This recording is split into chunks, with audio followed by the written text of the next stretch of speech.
We're Animaniacs, and we're zany to the max. That's going to be stuck in your head now.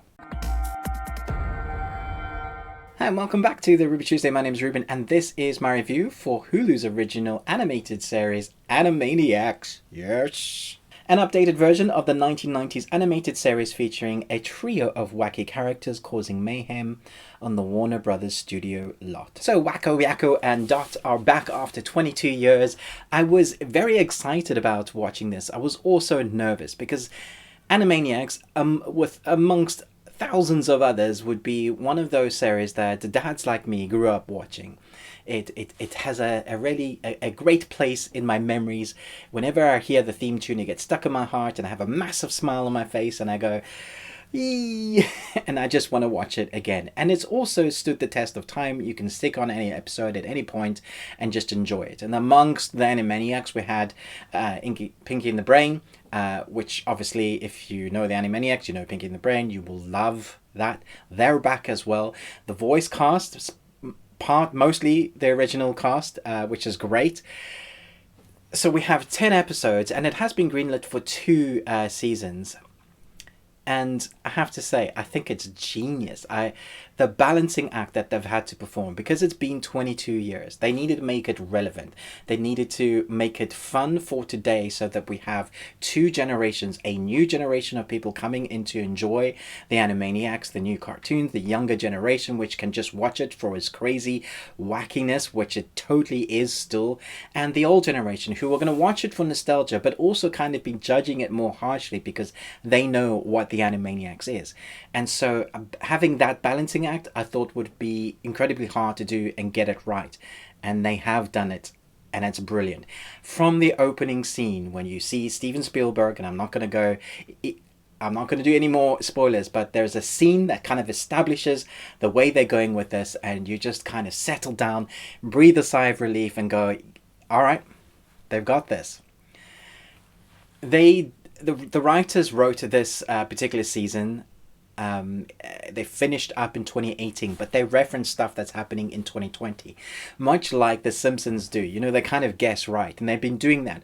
But one of the greatest things about Animaniacs is they always had social commentary. They had satire comedy within that social commentary, and you're always like, whoa, how do you get away with that? Because it's satire and it's social commentary, you kind of get away with that. And they do that with style, and you can't help but laugh and also go, wow, yeah, they're definitely poking the bear there, but in a really, really brilliant way.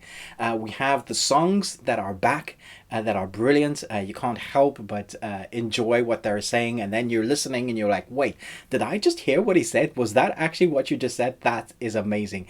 And then if you're drinking a cup of coffee, there'll be a joke that'll catch you by surprise, and you might end up snorting coffee out your nose because it is that funny. It is that funny. I have one little niggle, and it comes to Pinky and the Brain. If you are a fan of Pinky and the Brain, much like myself, this is like cherished treasure. Like, don't mess with the Formula Man, because that hurts.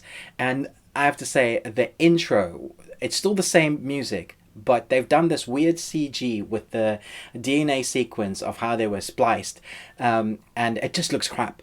Like, there's no way to skirt around it. That little sequence, it's just like, what on earth? Just keep it original. Because the original was great, or keep it animated, because the animation for Pinky and the Brain and the trio Wacko, Yakko, and Dot looks great. They even mention it in the cartoon in an episode. I think it might be even episode 1, where they're talking about the vectors and they're all ready, and you're like, okay, so they brought it around. They're keeping it to the traditional route, but kind of updated it as well, so that it all looks great. And the music, the scripting, the dialogue, it's tight, witty, and funny, exactly what you wanted to do. But at the same time, it's harking back to those original kind of storylines, the way they did it, the way they broke it up, talking about stuff that's happening now, guessing accurately for the most part, and is relevant because it's up to 2018. I'm guessing the next season will be up to what's happening with us now. Hopefully we don't have to wait too long for that either. But yeah, Pinky and the Brain as well, man. Just so, like, as soon as I heard that music coming in, just starting, and like, what are we gonna do today, Brain? Same thing we do every day, Pinky. Try to take over the world. That's like a really gruff smoking Brain. Like he's been smoking cigars forever. Yeah, sorry about that. Suffice to say, I thoroughly enjoyed this. But you may be asking yourself, but is this going to be for all demographics? Who's going to enjoy watching this? Will it just be for that nostalgic team?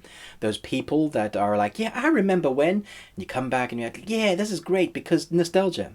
Well, I watched this with my 18-year-old and my 15-year-old and my wife. And so we have a vast array of age groups there. And we all loved it and laughed because of different reasons. Some of the same jokes hit the same way, but some of the content meant different things to us. So yeah, I'm gonna give this a solid A plus. I think it's gold. I think it's really good. Really enjoyed it. The animation is great. The voice casting is excellent. It's tightly scripted and edited. The music is fantastic. It looks phenomenal. I couldn't have asked for more, except I want more episodes. So that's everything. Yeah, let me know in the comments below how excited you are. I believe this comes out tomorrow. I have had this for a while, but I only wanted to do a review like really close so that people didn't have to wait and go, when's this coming out? It's tomorrow or now, whenever you're watching this review. Do hit the thumbs up because it really does help analytics and YouTube kind of like, hey, these guys are doing all right.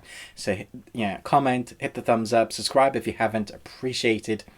I don't want to be that guy that goes, hey man, smash that like button, but it does actually help. So I really appreciate it when you do. Chat to us in the comments. I love chatting animation or anime, anything like that, especially with this one. Let me know, who's your favorite character? Who are you hoping to see come back that was kind of a traditional character that you perhaps think maybe won't show? Because I think you'll be surprised at who does pitch up without doing spoilers. Thanks so much for watching again, but most of all, until next time, remember, live long and Tuesday.